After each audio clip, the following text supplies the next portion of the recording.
Too smooth that mud talking to have your ass in a wreck. Who's signing your check? Pussy better do what he says. We shutting down shows. Ain't gotta put no price in your head. Man, I'm coming for your tongue for all that shit that you said.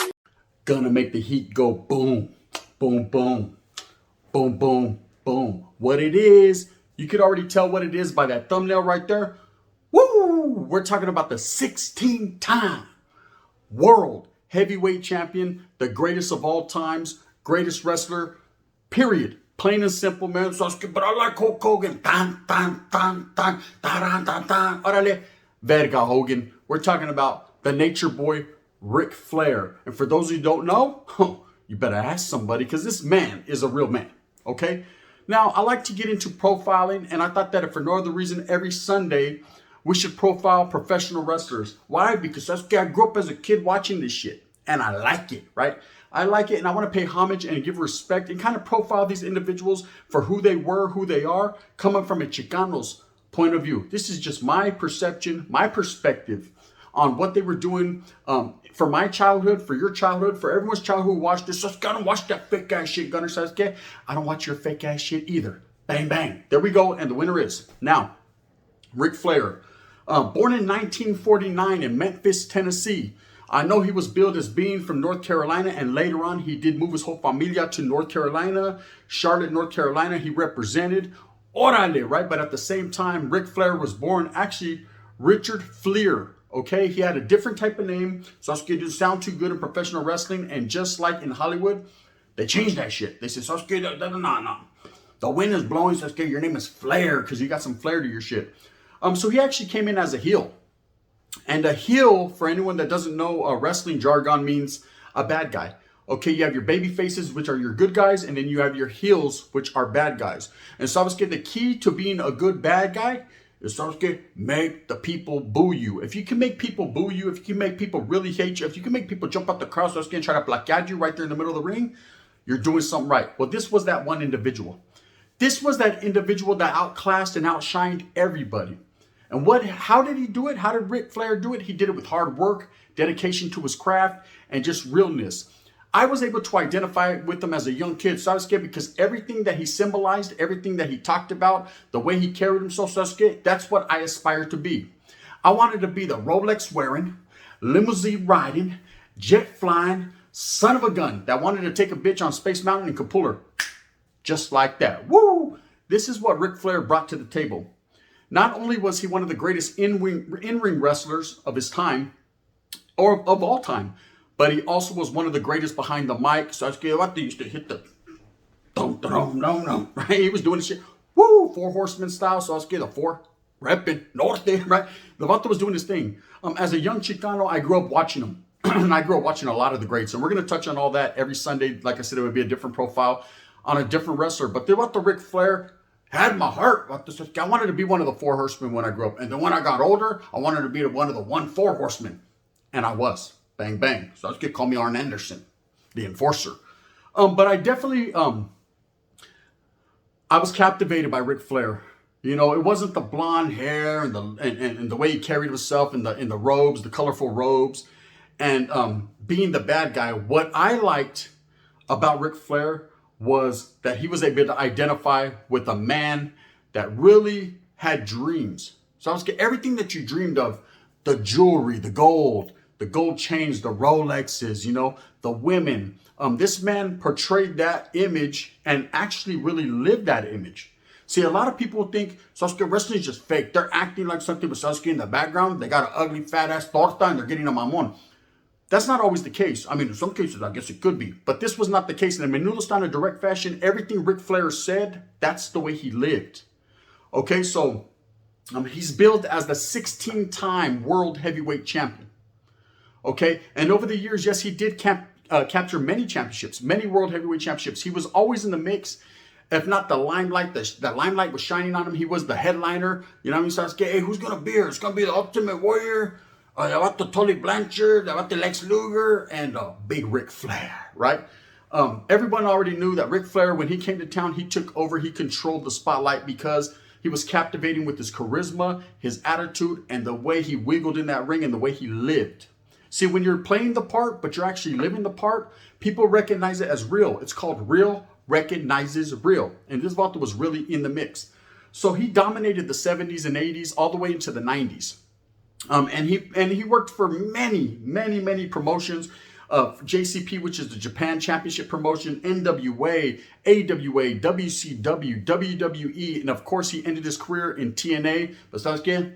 The wind was blowing on that promotion, and no one gave a fuck about that. It was already too late. The Vato was 103 years old when he was over there, but he was still getting it. What I like about Ric Flair is everything that he personified, everybody tried to emulate. Meaning, they always say that the best form of flattery is to act like, I think that's how it goes. So they're mimicking him. They're trying to be like him. And everybody wanted to be Ric Flair. Of course, when he was dominating in the NWA, which later turned to WCW, World Championship Wrestling, you had Hulk Hogan, who was a babyface. He was over there. What they tried to do was get this babyface, blonde-headed individual over there, and he took fire. And of course, everyone's always going to give that respect to Hulk Hogan for changing the game, for keeping the legacy going of wrestling, and for basically making wrestling what it is, setting that foundation. But quietly as it's kept, on the other side of the land, where things ain't made for the average man, Ric Flair was really wrestling personified. He was a better wrestler. He was a better person behind the mic. He didn't have 3 moves and a leg drop, Sasuke, and did hella coca. If he did coca, he took Sasuke. Hey, I'm wearing alligator skin boots, Rolex watches, doing lines of yay this big. He told you what he was doing because he was real. So in the 70s and 80s, what happened is he started to formulate this character, and it started to take notice. It started to take fire, and he started to capture world championships with fellow wrestlers that he fought, like Nikita Koloff, Dusty Rhodes, the American Dream, Ricky the Dragon Steamboat. A lot of Hall of Famers here that we're talking about. Harley Race, Bruno Sammartino. These are the individuals that basically gave him the torch, put him on the map, okay? And he paid it forward later on in his years. Becoming a 4 horseman, he was part of a crew that was meant to be reckoned with. But Sasuke, they couldn't be beat. I remember I used to get mad, Sasuke, when I used to like, Sting used to come out, Sasuke, with the flat top, looking like a straight baboso, and a little ducktail, Sasuke, un baboso. Anyways, he would come out, and Ric Flair and these guys would beat on him.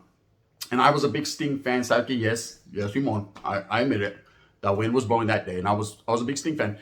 Anyways, they used to beat the hell out of Sting, and I used to be like, Sasuke, I fucking hate Ric Flair, right? But his watch is shining.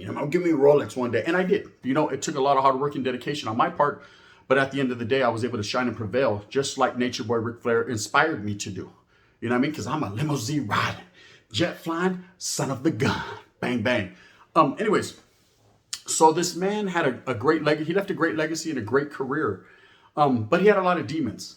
No one talks about that. You get profiles on Ric Flair, and I've seen a lot of things on Ric Flair, and they always talk about how much of a great champion he was. A 16-time world champion. Yet, if they really knew and they really did their research, they would find out that he was actually a 21-time world heavyweight champion, meaning he done it more than anyone else ever has.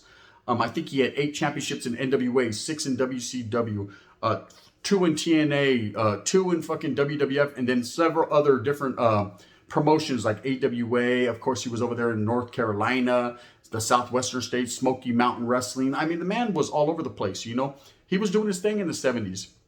He's also built as the highest grossing wrestler of all time, meaning that he got paid more than a lot of these other wrestlers and individuals did at the time.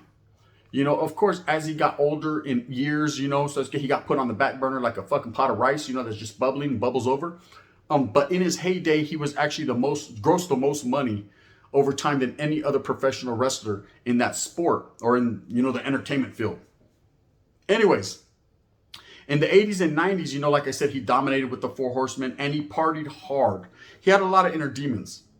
What people don't understand or know, and he's suffering for it now, was he was a big drinker. He was a big thinker, yet he was also a big drinker. They would go out, and when you got professional wrestlers that are in the mix, man, it's a hard game. Just like I did in my spill with Razor Ramon, Mr. Scott Hall, it's a hard game. There's a lot of wear and tear on that body. I'm surprised. I'm surprised in a menudo style that Ric Flair is still amongst the living. The Vato almost died last week. So he was on tubes, on an the Vato was all fucked up. Because they put a lot of wear and tear on their body, and then they party just as hard. So they play hard, work hard, and play hard, right? He put a lot of wear and tear on his body. This man lived, the dream. You got to imagine these guys are going from place to place every night, traveling in packed cars with other wrestlers, staying in seedy hotels, sometimes nice hotels. But Ric Flair was just a little bit different. See, he had this personality and this persona where people expected Rick to be the party guy because he spoke that. He spoke it into existence. And when you talk the talk and you talk that shit, Sasuke, you better be ready to knuckle up or buckle up. You better be ready to handle your business. And oh, believe me, word goes down in the curbs that Denvato was actually getting his party hardy on. And in that fashion, the 80s was dominated, the 70s and 80s was dominated by cocaine. So, of course, a lot of wrestlers were indulging. And this Denvato Ric Flair was, woo, on one, right? And then drinking, of course, like I said, a lot of wrestlers drank, but he's a legendary drinker, just like Andre the Giant. A Vato that could drink people under the bus and still strut and stroll, doing his thing, man, taking off his jacket. He todo mal. I remember he was a J-Cat. I used to be like, Ric Flair's on a great one. So I was, and he was. The whole time he was. Me being a little kid, I could tell. I said, man, hey, mom. So I was, mom, what? Mijo, I'm making tortilla. Hey, what the Ric Flair's on drugs, right? You know what I mean? Straight up. I could call it like an alcoholic because I could see it. And he was an alcoholic also. But I respected him. I respected him because he played a big, intricate part into my life. I wanted to be just like the Vato. So I said, pull your bitch. Just like that, he used to say. And then he'd come in with the blondes and the brunettes and the women wearing skimpy dresses. And everything that a man envied, he was. He had it all. But you need to understand that when you're fighting these inner demons and you got this shit going on and you're partying too hard, eventually it's going to take a toll on your body and your health is going to suffer. Your mind, your mind state, your mental mind, the mentality that you got one time for your mind is going to suffer, and as well as your body's going to suffer. And this is what started to happen because you got to understand when you're billed as the world's heavyweight champion, meaning you get a little bit extra than everyone else. You're the headliner. You're expected to perform better than everyone else. And when you're a master of your craft, as this Vato was, he was very dedicated to practice, to his craft, to what he did. Things were expected of him. Okay? But at the same time, after he would go and handle his business, his performances are amongst some of the greatest of all times. That's why he is the GOAT of wrestling. In my eyes, and a lot of people saw it. Woo! You already know. Ric Flair's the shit. But also at the same time, he was partying so hard that it started to take a toll on his condition and his body and his mind. So what happened over time is, out with the old, in with the new. Younger wrestlers started to come in and everyone paid homage and everyone had love for Ric Flair. And not necessarily only in the wrestling game, but in the world in general. Like I say, I myself, I got a Ric Flair shirt. That motherfucker's doing this and that. Right? He's getting his issue. He was just righteous. But at the same time, you had a lot of gang members, a lot of people in the rap game, hip hop, who symbolize some of the things he said because he was the first one that had the game. Okay, see, there's been a lot of wrestlers and a lot of people in this world that have that mouthpiece and have that game, but then no one had that Ric Flair drip like Ric Flair had that Ric Flair drip. You feel me? That's why you have people like the Migos, big entertainment hip hop artists that actually have a song called Ric Flair Drip, paying homage to the Nature Boy Ric Flair. Yes, he did. He was called the Nature Boy. He got that name from a wrestler that was before him, called the Nature Boy, and he idolized that individual and he idolized that persona. So he took that dude's persona, so I could rock it better. And he did his thing. He did his thing. Like I said, he's the greatest of all time. Not only the greatest wrestler, but the greatest heel. So there's a lot of others that play bad guys in wrestling, but they're just playing bad guys. But we actually had a bad guy playing a bad guy. Okay? He was as crooked as they come. The dirtiest player in the game is what they called him. And yes, he was the dirtiest player in the game. I've met Ric Flair before at an autograph signing, right? And he was older. This was maybe 3 years ago when I met Ric Flair. And Simon, I'm into wrestling. Hey, there's the white elephant in the room. Gunner likes wrestling. Always knew he was a fucking J-Cat. Well, Simon, cabrón, I guess so. Anyways, I'm into WWE and WCW and all that. I take it way back like a thumbtack to Nick Bockwinkel. Who knows who that is? Mr. Perfect and shit. So I go to this autograph signing. I'm getting autographs or whatever, and I actually get to shake Ric Flair's hand and take a picture with him. I actually took a picture with Ric Flair and Big John Studd, for those of you who knows who that is, with his son, who's actually a new wrestler too, in a smaller promotion, who's working his way up. I actually talked to the Vato on Instagram. Good friend of mine. We became fast friends, and it's Big John Stud's son. Anyways, Ric Flair signs an autograph for me, takes the picture, man, and tells me, you know what, you got that. And I was like, what do I got? What do I got? I got piojos? What I got? Okay, floga? I don't know what I have. What do I got? He says, you got that gift of game, the gift of gab. Don't never lose it, because I was like, hey, I'll give you some knowledge, Rick. You can't get in college. He was like, didn't need to go to college.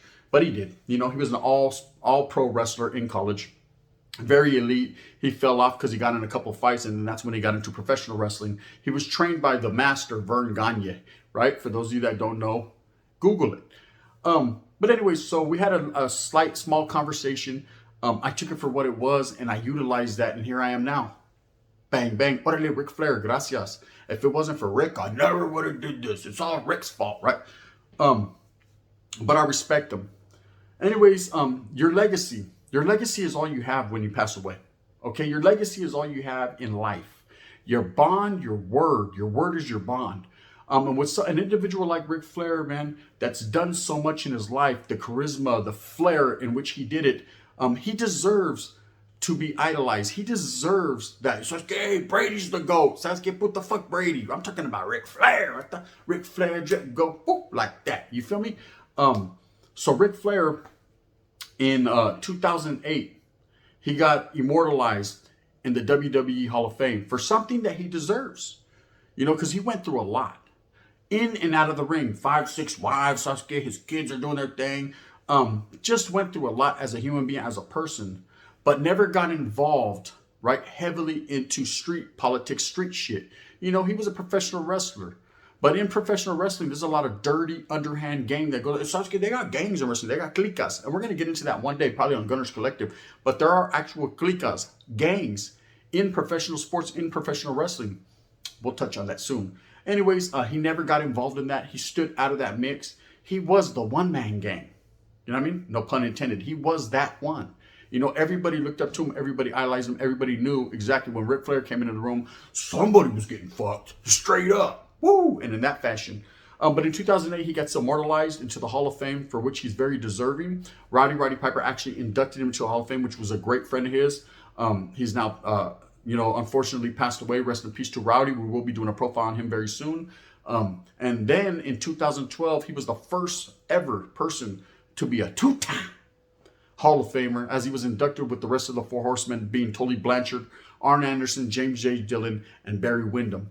And I grew up watching wrestling. You know, I grew up knowing that Ric Flair was the one. He just had something different. He had that spark.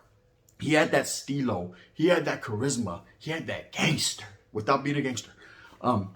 So if you ever are interested in wrestling, you haven't watched it, or you do know, man, pay homage and real respects to the GOAT. The greatest who ever done it. There's a lot of people that they're going to say Hulk Hogan. Oh, brother, right? No, right? There's a lot of people that are going to say the Ultimate Warrior. Yeah, when he wasn't on roids, right? And then there's a lot of people that are going to say, fuck that, I like Sting. He was just like a crow. He didn't say nothing for a whole year like that. Right? Fuck him too. Ric Flair, drip, go, whoop, like that. That's the GOAT, greatest of all time, Nature Boy Ric Flair. At the end of the day, man, it is what it is. You got to respect the man for being the man, because ain't no one the man like Ric Flair was the man. Anyways, if you like this, please like and subscribe. If you don't, that was just a lightweight little profile on the Nature Boy Ric Flair. My love and passion for wrestling, man, exudes itself. We're going to do this every Sunday, man. Different wrestler, different time, different network. You already know what it is. The gun. I'm coming like, boom, like Ric Flair, drip, go, boom, with the gun. You know what it is. If you don't like this, you can hit that thumbs down.